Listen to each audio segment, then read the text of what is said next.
आप एनसीईआरटी पढ़ना चाह रहे हैं शुरू में तो पढ़िए, कोई समस्या नहीं है, आराम से पढ़िए। एनसीईआरटी पढ़ने से नुकसान तो नहीं होता है, फायदा ही होता है, सीधी सी बात है। सबसे अच्छे वो लोग हैं जिन्होंने एनसीईआरटी उस समय पढ़ ली थी जब पढ़ने को कहा गया था स्कूल में, वो तो सबसे अच्छे लोग हैं। लेकिन हम में से अधिकांश लोग वो हैं जिन्होंने उस समय नहीं पढ़े थी, क्योंकि उस समय उनको उतना आइडिया नहीं था कि इसका काम बाद में भी पढ़ने वाला है। तो पढ़ी है तो अच्छी बात है। अगर आप तैयारी शुरू कर रहे हैं, अभी ग्रेजुएशन फर्स्ट ईयर में है या 11वीं 12वीं क्लास में है, शुरुआत ही कर रहे हैं, तो ठीक है, 6 महीने एनसीईआरटी पढ़ लीजिए, अच्छा रहेगा, इसमें कोई दिक्कत नहीं। लेकिन यदि आप ऐसी उम्र में हैं कि अब तैयारी सीरियस करने की शुरुआत करने का समय आ चुका है और एनसीईआरटी इसको रिसेंटली आपने नहीं पढ़ा है तो मेरी सलाह हिंदी मीडियम के बच्चों को ये है कि 1 साल पहले मैंने सलाह देनी शुरू की थी कि एनसीईआरटी पढ़ ही लीजिए, लेकिन फिर मुझे थोड़ा सा ऐसा लगने लगा कि ये सलाह हमेशा 100% मामलों में सही नहीं है। क्यों नहीं, मैं आपको बताता हूँ। एनसीईआरटी जो है उनमें जो नई एनसीईआरटी बुक्स हैं, हालांकि वो काफी अच्छे लूसिड तरीके से, आसान तरीके से लिखने की कोशिश की गई है, लेकिन हिंदी में फिर भी ऐसा लगता है कि उसमें ट्रांसलेशन की दिक्कतें कहीं कहीं आती है। पुरानी एनसीईआरटी काफी सघन थी, डेंस थी, उनसे चीजें बहुत जल्दी से पकड़ में आती थी, लेकिन उनकी भाषा इतनी मुश्किल थी कि यूपीएससी की दुनिया में एक कहावत चलती है कि एनसीईआरटी ना तैयारी करने के बाद पढ़नी चाहिए, तैयारी करने से पहले नहीं पढ़नी चाहिए, क्योंकि अब तैयारी करने से पहले पढ़ेंगे तो एनसीईआरटी सिर के ऊपर से निकल जाएगी। तैयारी करने के बाद पढ़ेंगे, बाद का मतलब सेकंड फेज में पढ़ेंगे, तो चीजें आसानी से समझ में आ जाएंगी। अब इन सारी बातों को एक साथ सार के रूप में मैं आपको स्पष्ट कर देता हूं। इंग्लिश में एनसीईआरटी की लैंग्वेज को लेकर दिक्कत नहीं है, तो इंग्लिश मीडियम के लोग यदि शुरुआत कर रहे हैं और 3-4 महीने उनके हाथ में है अभी, तो एनसीईआरटी पढ़ लें, अच्छा रहेगा। विशेष रूप से 3 विषयों में, ज्योग्राफी, हिस्ट्री और साइंस। इन विषयों में कहां से पढ़ना है? अगर आप एकदम किसी विषय में मान लीजिए कि 0 लेवल पे हैं तो छठी से शुरू कर लीजिए। अगर आपको लगता है कि अंडरस्टैंडिंग का लेवल थोड़ा बहुत है, मतलब मैनेज हो जाएगा, तो 9 से कर लीजिए।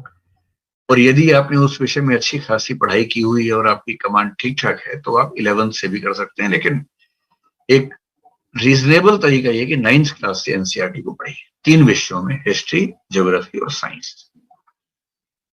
हिंदी मीडियम की जहां तक बात है, इस बात की ठीक ठाक संभावना है कि आपको भाषा की दिक्कत आएगी। एक बार ट्राई करके देख लीजिए। अगर आपको एनसीईआरटी पढ़ने में दिक्कत नहीं आ रही है तो उसको पढ़ लीजिए।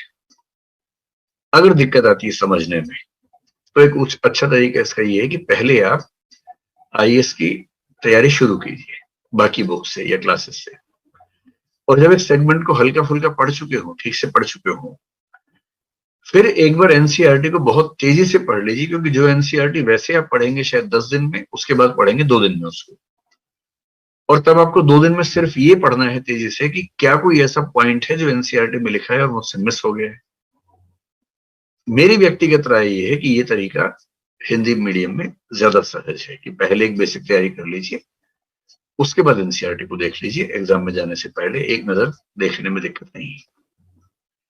देखिए, एनसीईआरटी का जो पुरानी एनसीईआरटी थी उसका एक फायदा मेंस में बड़ा सीधा मिलता था, जैसे हिस्ट्री से मिलता था कि जिस तरीके से एनसीईआरटी में लिखा था ठीक उस तरीके से क्वेश्चंस आ जाते थे।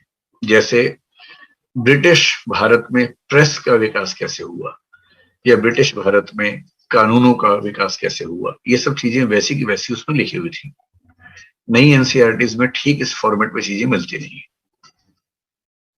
तो पुरानी एनसीईआरटी में एक बेनिफिट था कि कई क्वेश्चंस मेंस के आपको एज इट इज मिलते थे, अब वो बेनिफिट उतना नहीं है।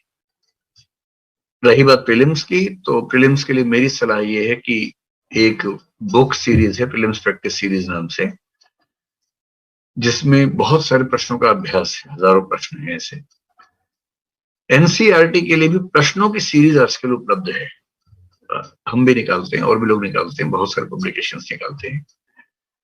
मेरे ख्याल से एनसीईआरटी के जितने क्वेश्चंस हैं हर चैप्टर के हिसाब से, अगर आप उन सब का ठीक से अभ्यास कर लें, उनकी व्याख्याओं को ठीक से पढ़ लें, तो एक बेसिक आइडिया आपको एनसीईआरटी का हो जाएगा, और फिर आपको ये चिंता कम रहेगी कि एनसीईआरटी आपकी उतने अच्छे से नहीं पढ़ी।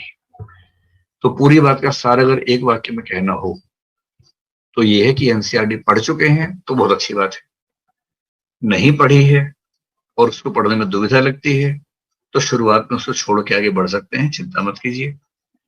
नहीं पढ़ी है और आप चाहते हैं कि 3 महीने या 6 महीने उसको पढ़ लूं, उसके बाद ही उतरूं इस युद्ध के मैदान में, तो वो भी ठीक है, आप ऐसा भी कर सकते हैं। इसको लेके बहुत तनाव लेने की जरूरत नहीं है एनसीईआरटी को लेकर।